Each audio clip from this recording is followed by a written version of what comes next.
Folks, that was a fantastic game. That was a fantastic win. Stephen Curry is still at the peak of his powers. Jonathan Kaminga is further cementing himself as an inside dominant force. This was beautiful. Seal of approval from yours truly. We're going to break down the Warriors finishing up a 5-game road trip 4-1. But of all the games, this one was easily the most impressive because the Indiana Pacers are a damn good team. But the Warriors just might be better. We're going to break it all down next. And the trade deadline ended today too. We'll touch on that a little bit as well. This is Locked On Warriors. You are Locked On Warriors, your daily Golden State Warriors podcast. Part of the Locked On Podcast Network, your team every day.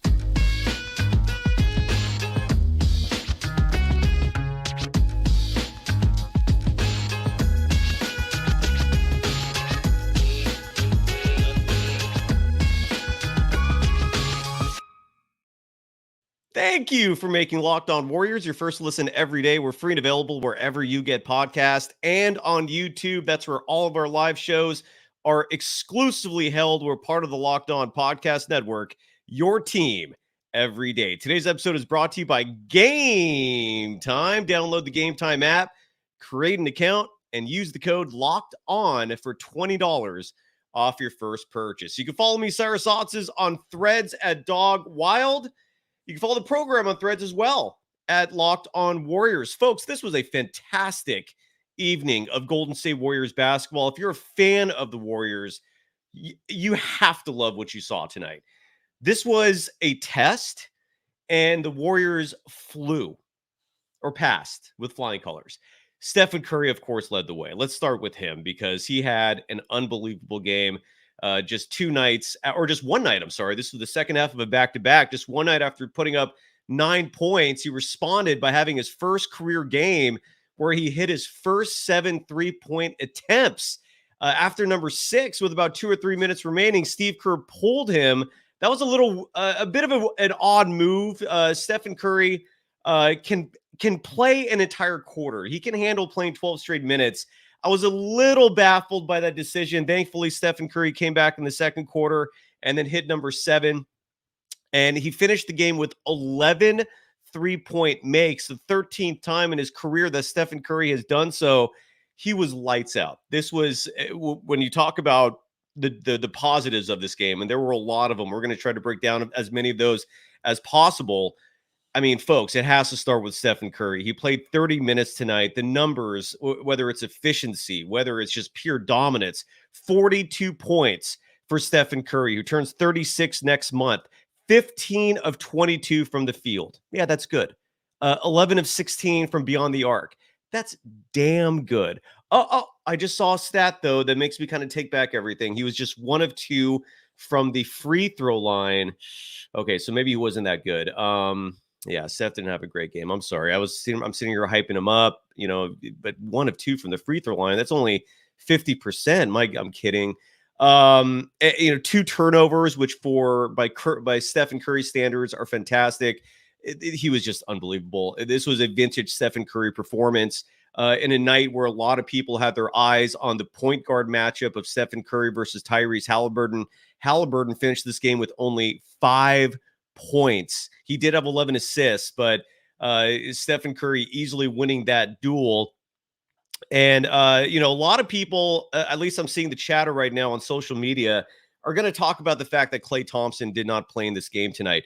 Klay, happy birthday, by the way. Today is his birthday. If you follow me on Threads, I posted a video last night of Klay posting on his own Instagram account as a story. I'm sorry, I got like a hair in my eye or something. It's a clip of the team on a flight going from Philly to Indianapolis, where Draymond Green, I don't know if he was hazing the rookies or who knows what was going on, but the part of this video that amused me the most was you could see on this table all these stacks of cash, indicating all the card/dice games that the players routinely involve themselves with during travels and otherwise, just in locker rooms in general. But it had Brandon Pajemski and Trace Jackson Davis singing a version of Happy Birthday to Klay Thompson. But Klay didn't play today. He was ruled out because of illness. he missed another game, I thought, fairly recently because of illness as well. I don't know if I forgot what the nickname is for an illness because of a hangover. I don't know if he was hungover. Who knows? But Stephen Curry missing tonight's game. And, some people are going to say that, tonight's performance was in part because Klay wasn't there. I'm not going to go that far. But I will say this. On a day when the trade deadline passed and the Warriors made one move, they traded Corey Joseph. Awesome. Corey Joseph not only did not have a place on this roster or team, no offense. I hope nothing I say here is personal, but there are just far better players on this team. And we haven't seen Corey Joseph play in a couple weeks now, which tells me that this trade was planned, that they were going to move him regardless. But Lester Quinones has done such a phenomenal job of finally getting an opportunity to play, and he's delivering. But Klay wasn't moved. I don't, we've said this here, and I'm sure you've heard it other places. No one was the Warriors were not going to trade Klay Thompson. He's too revered in this organization, regardless of his struggles this season, his regression. If Klay's going to leave, it's going to be this summer by his own volition. He said just the other day he doesn't want to leave. He wants to finish his career as a member of the Golden State Warriors. Again, the dude is going to get a statue for being an integral part of this dynasty. And again, my personal request, if you're going to make the statue, and it's not an if, rather when, also add a statue of Rocco, please. Have his little buddy sitting there right next to him. But that statue of Klay is going to be outside Chase Center. His legacy is cemented.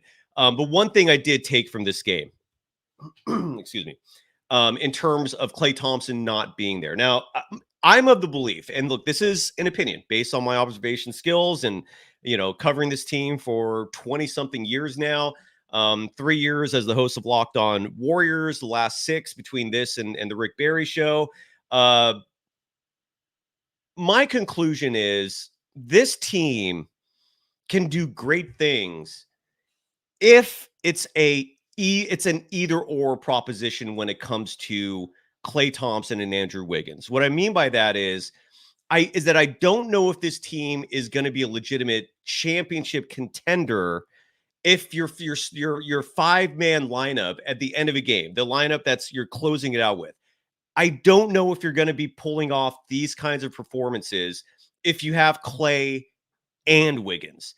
If it's an either or proposition, and then that 5th spot can go to Brandon Pajemski, it can go to Dario Saric. It just really depends on matchups. It depends on who's rolling. It depends on, which, Gary Payne II is going to come back soon. Maybe you're going to want an extra, elite defender out there. Maybe you're going to need size. And even though Kevon Looney's been phased out of this rotation, maybe that's a bad example. But the point is, I don't know if the Warriors are a championship level elite team with Klay and Wiggins on the floor together. And the reason why is because both those players have not shown the consistency needed and that they used to be consistent at, sorry for the redundancy, in years past. Andrew Wiggins clearly is not consistent offensively. Tonight, for example, in 26 minutes of play, 11 points, that's good. It's not great. It's okay. He did shoot 50% from the field. He had his moments defensively. He did guard Tyrese Halliburton at times. And Wiggins is a better defender at this point than Klay Thompson, clearly. But Klay Thompson is clearly a better offensive player. So in my humble opinion, this team will thrive this year if it's an either or proposition. But when you have Klay and Wiggins on the floor together, your other teams are finding mismatches. Other teams are taking advantage of that. And you don't have a 5-man lineup out there that's going to dominate like we saw tonight. There just is not enough athleticism. There just is not enough consistency. But as we saw tonight, if it's one or the other, and tonight's case being Andrew Wiggins, great, sign me up. And Dr. Ill in the chat writes, I think Klay should come off the bench. He could probably kill second unit defenses from 3, and he doesn't have to guard starting scorers. Great point. And as Greg Popovich, the legendary head coach, said, and if Manu Ginobili can come off the bench, anybody can, and I don't want to hear it. Absolutely. Coach is right. So that's what I'm gathering from this. That's from this season. We're about 2/3 of the way through it now, or at least approaching that. Maybe 3/5 is more accurate. But Klay not there tonight. Wiggins doing an okay job offensively. I also have some stats from Wiggins defensively because when it comes to judging a player's defense, there's really only one measurable you can rely on to accurately assess a player on the defensive side of the ball, and those are matchup stats. Defensive rating is an incredibly flawed statistic. To put it in perspective for you, Stephen Curry, I think last year led all guards in the NBA in defensive rating. Look, I've never criticized Stephen Curry's defense. I think he's grossly underrated as a defender, but I'm not going to sit here and tell you of all guards, not just point guards, shooting guards. I'm not going to sit here and tell you he's the best defensive guard in the entire NBA. That's what defensive rating will tell you. It's a highly subjective stat. I personally never rely on it. But regardless, when it comes to Andrew Wiggins, I did a breakdown of his numbers defensively, and I'm going to share that with you in just a moment. The long story short is if Wiggins is defending guards, he can hold his own. He is not, there is not a liability there, but he has struggled mightily this season when it comes to guarding forwards. And we all know Klay struggles defensively. Klay has become this weird like paradox defensively where he can't guard other guards because of a lack of lateral movement and foot speed. He doesn't have that anymore. Not his fault. He suffered 2 horrible injuries. But then at the same time, when he tries to defend bigger players, he also gets exposed. He's not strong enough to handle the load there. And Wiggins is showing something similar. So long story short, when you have Klay and Wiggins on the floor together, you have 2 players, at least one of them who can guard guards. The other one can't really guard anyone, and that's Klay. But Klay offensively still does deliver, even though tonight they showed they don't need that. So the point is, from what I'm seeing here, if it's either Klay or Wiggins, this team can dominate. This team can compete with the best of them, and they got a huge test in a couple days when they take on the Phoenix Suns at home. That is this Saturday at 5:30 p.m. I wonder if that's an ABC nationally televised game. That's going to be a huge test for where they are. I'm very curious to see what the appearance is there. Which Warriors team shows up there. But regardless, man, 4-1 on this road trip. Granted, again, 4 of the 5 teams, average at best. Some are mediocre. But tonight, that was a damn fine performance. Stephen Curry and Jonathan Kaminga, the highest scoring duo in the NBA over the last month. I mentioned that stat yesterday, and tonight combined 60 points. They shot 63% from the field, 11 combined 3-pointers, although all of those were Stephen Curry. I think I got this from the Kaminga Muse account. So again, a fantastic performance for the Golden State Warriors. They dominated this game from beginning to end. Final score 131-109. We're going to talk a lot more about this victory. A hell of a game for the Golden State Warriors, who are now just 1 game under 500, trying to claw their way back into that play-in position, which I believe the Utah Jazz right now hold the lead over them. This was a feel-good win. This was a really, really beautiful game for the Golden State Warriors. So we're going to talk a lot more after we give some love to our sponsors. And first up on the agenda is, who is the first up? It is, let's give some love to eBay Motors, which is an unbelievable resource for auto parts. Look, passion, drive, and patience. What brings home the winning trophy is also what keeps your ride or die alive. eBay Motors has everything you need to maintain your vehicle and level it up to peak performance, from superchargers, roof racks, exhaust kits, LED headlights, and more. Whether you're into speed, power, or style, eBay Motors has got you covered. With over 122 million parts for your number one ride or die, you're always finding exactly what you're looking for. With eBay Guaranteed Fit, your part is guaranteed to fit your ride every time or your money back. Because with eBay Motors, you're burning rubber, not cash, baby. With all the parts you need at the price you want, it's easy to turn your car into the MVP and bring home that win. Keep your ride or die alive at ebaymotors.com. Eligible items only. Exclusions apply. eBay guaranteed fit, only available to U.S. customers. And today's show is also brought to you by PrizePicks. We got the Super Bowl coming up, folks. And whether it's the NBA, whether it's football, whatever the sport is, PrizePicks is daily fantasy made easy. They got you covered in states like California, where traditional sports gambling is still illegal. PrizePicks is legal here, folks.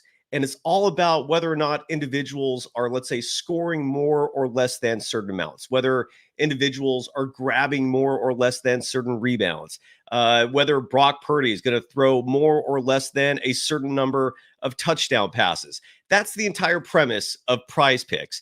And it's super fun. I've offered this before, and I'll offer it almost every time I remember to mention it in an ad read. If you ever want my personal picks, again, back when PrizePicks started sponsoring us about 2 years ago, they gave every host, I think, $100 in promotional cash to kind of test it out, right? Just so that every one of us who are endorsing this have actually tried it, and we could give a personal testimony. And I immediately loved it. And I've never once had to put money in, because if you're a junkie like me who just watches hoops religiously, you're going to win. And if you ever want my pointers, DM me on Instagram, same handle as my threads, @DogWild. It's super easy. And they wanted me to mention as well, it's demon time on PrizePicks, where you can now win up to 100 times your money with as little as 4 correct picks, meaning you can turn $10 into $1,000. Demons and goblins are the newest and most exciting way to play at PrizePicks. Squares marked with red demons or green goblins get you different payouts. You can now win up to 100 times your money with as little as 4 correct picks. Go to prizepicks.com/LockedOnNBA and use the code LockedOnNBA for a first deposit match up to $100. Again, one more time, go to prizepicks.com/LockedOnNBA and use the code LockedOnNBA for a first deposit match up to $100. You are Locked On Warriors, your daily Golden State Warriors podcast. Part of the Locked On Podcast Network, your team every day. Thank you for making Locked On Warriors your first listen every day. The trade deadline show has passed, and it happened today. Subscribe to Locked On Fantasy Basketball on YouTube so you don't miss Josh Lloyd breaking down every NBA trade with analysis and insight you can only get from Locked On Fantasy Basketball, which is part of the Locked On Podcast Network, your team every day. Real fast, going through a few other numbers today. One thing a stat I saw during the game, which really stuck out to me, and I have this on my phone right now. Sorry to look at my phone during a live broadcast, but since January 12th, and today's date as we're recording this is February 8th, so we're talking almost almost a month. When we look at most points in the paint, and this is a statistic that the Golden State Warriors were struggling with early in the season. I haven't looked at the numbers lately in terms of where they are in relation to every other team in the NBA in terms of the ranking, but they were dead last for a long time. I don't know if they're still dead last in points in the paint, but it's a category they were getting killed in night after night. And that's changed. That has been reversed in recent weeks and months. In tonight's game, for example, the Warriors won the points in the paint battle 64-44. Now, a huge reason for that is one, Jonathan Kaminga, the second youngest player on the Warriors by a few months. The youngest is Brandon Podziemski. So when you talk about Kaminga in the big picture, he really is like a rookie. I mean, Brandon Podziemski is literally a rookie. Jonathan Kaminga, while technically now in his third year, again, he's the same age as Podziemski. They're 3 months apart in age. The kid is young. He's emerging as a force.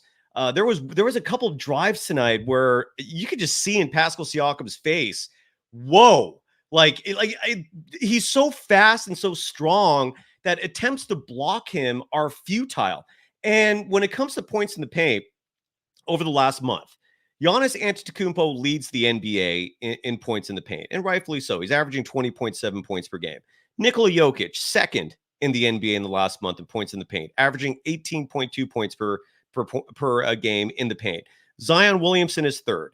Jalen Brunson, a little surprisingly, is fourth. He's got a fantastic inside-outside game. Alperen Sengun is fifth. And then sixth, Jonathan Kaminga. Since January 12th, we're talking nearly a month now, Jonathan Kaminga averages 15.1 points per game in the paint. That is sixth in the NBA. That's impressive. Just absorb that for a second. Kaminga for the game tonight. I've lost track of how many consecutive games he scored 10 plus points. Just because, again, it's he does it every night. He had a streak there of 8 straight games with 20 plus. He just missed that mark tonight. But Kaminga in 33 minutes of play, 9 of 16 from the field, finishes the game with 18 points, second on the team in plus minus with 20. The only player ahead of him, Brandon Pajemski, finishes the game again with 18 points, 4 assists, 2 rebounds, 2 blocks. One of those blocks, Maron. I'm sure you folks remember that if you watch this game from beginning to end. Kaminga's block was so ferocious that the rim and backboard on the other side was shaking for a good 5-10 seconds. Klena Azubuike, the color commentator for local Warriors broadcast, was commenting on that, how the rim was still shaking, and they probably would have had to take a pause in action going back the other direction if the Warriors had turned it over or put up a shot too soon. He is, man. I mean, look, we've been advocating for Kaminga on this show since his rookie year, basically. But you've heard me gripe plenty of times for a long time when he wasn't getting minutes, when he wasn't getting a run. Kaminga infamously, publicly called out Kerr for the lack of faith, and he hasn't said anything since. And this is just awesome. This is absolutely awesome. Jonathan Kaminga, there's really no doubt remaining. He is the second best player on this team. And it's not just the offense. I mean, he's routinely defending opposing teams' best players. He wasn't guarding tonight. He wasn't guarding what's his name? I'm sorry for the brain fart there. Halliburton, but he was guarding another fantastic Pacers player in Aaron Nesmith, and he was doing a phenomenal job. Nesmith finished with just 13 points in this game. So kudos to Jonathan Kaminga, man. That was just absolutely phenomenal. And Joe, you're absolutely right. He's passing well now. He's setting up his teammates. So bravo. And Kev F, you're absolutely right. Nice to see everyone come around to Kaminga. And he also added a little dig at Klay Thompson. Everyone's seeing Klay for what he finally is. Again, the Klay Thompson thing, it's not hate, okay? Klay Thompson is a future Hall of Famer. Klay Thompson is going to get a statue built outside of Chase Center.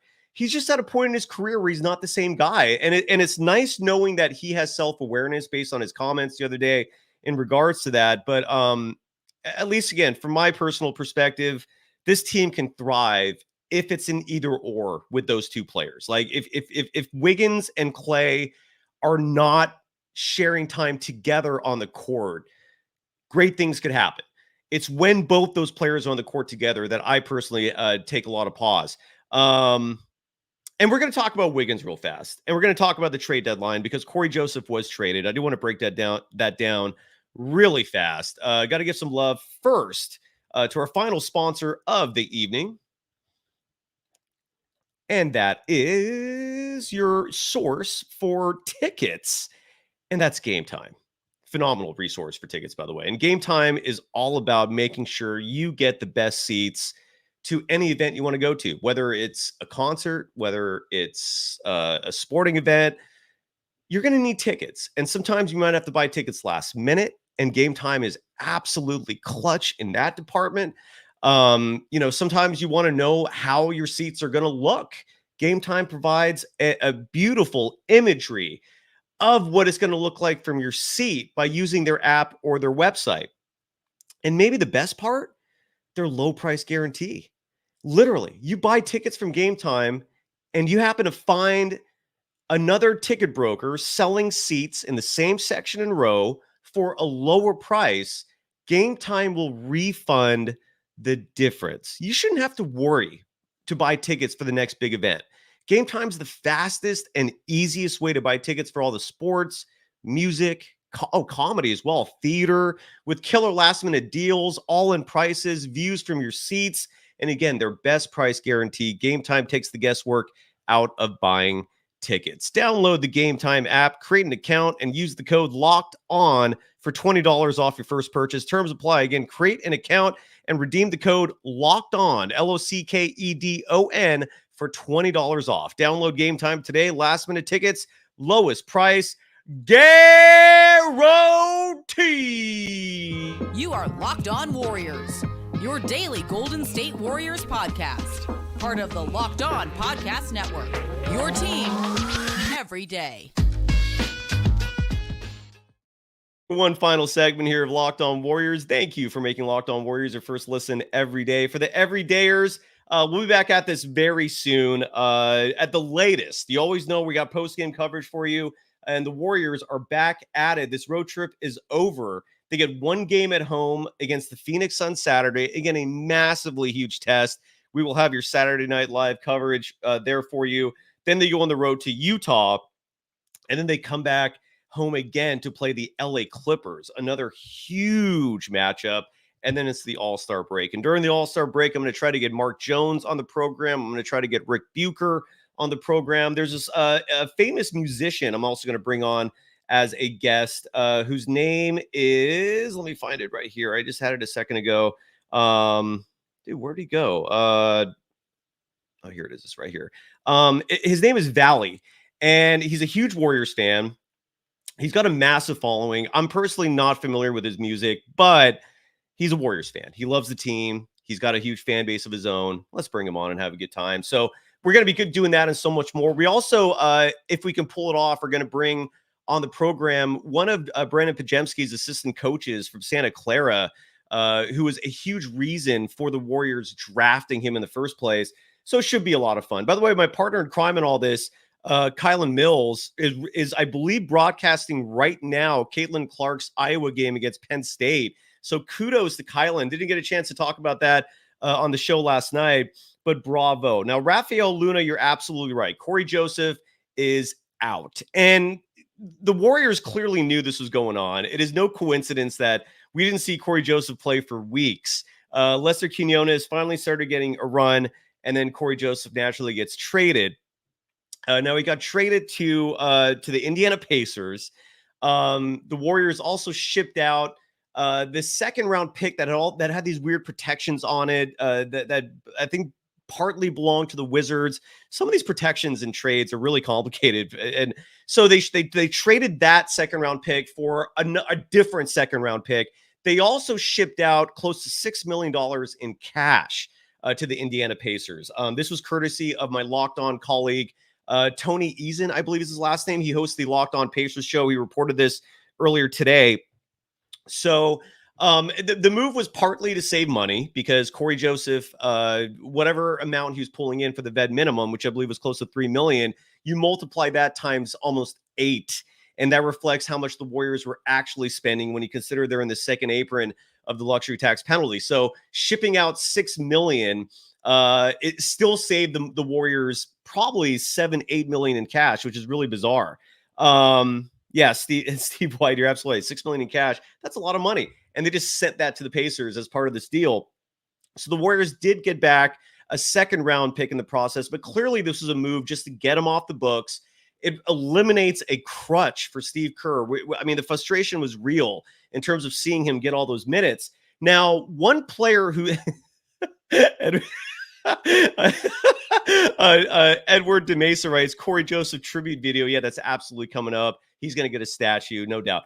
And John Holmes, you are so correct. Guy Santo, I mean, well, yes, I was going to say Lester Quinones has absolutely filled in. He's the future and the present. But, John, you're absolutely right, man. Guy Santos had a great game tonight, too. Real fast, Guy, who played almost 21 minutes, was 5 of 8 from the field, a perfect 2 of 2 from beyond the arc, finished the game with 13 points and 8 rebounds. The future is bright, my friends. I am so ecstatic about what's to come in the years ahead for this Golden State Warriors squad. Another one of those players is Brandon Pajemski, who played 34 minutes or just shy of that. Not a big night statistically, 9 points, 7 assists, 7 rebounds, but he did lead the team in net rating with a plus 23. Now, even though the Warriors didn't pull off like a huge move today, the buyout market could be interesting. And there's one particular player in the buyout market that I'm really potentially excited for. The Utah Jazz made a trade with the Toronto Raptors where they sent Kelly Olynyk to the Raptors. And I honestly, I think what they got back was a first round pick. There were other players involved in the swap. But one of the players that the Jazz acquired from the Raptors is former Golden State Warrior Otto Porter Jr. There are a lot of reports out there saying that OPJ is going to be released. He's going to get bought out. He's already going to be an unrestricted free agent after this season. Now, why the Jazz would do that, I have no idea. To me, Otto Porter Jr., I believe, is 30 years old. He's healthy. He hasn't played since December, largely because the Toronto Raptors have been preserving him. They didn't want him to get hurt before any deals were made. And he's available. He might be available. And, Joe writes, for example, OPJ seems washed. But, I mean, again, the Warriors have a magical touch when it comes to reclamation projects. And what we saw from him, I mean, he was so vitally important to the Warriors winning that championship. He brings you size. He knows Steve Kerr's system. He is an excellent three-point shooter. I believe career-wise, he's just shy of 40%. So if Otto Porter Jr. somehow becomes available, sign me up. That would be in my humble opinion, the perfect piece to round this out. Milo Doctor, I believe, Milo DR writes that Robin Lopez, who's also going to be available in the buyout market, the Kings traded for him, and then they're expecting to release him. The only hesitation I have with Robin Lopez is, do you really think Steve Kerr is going to play him?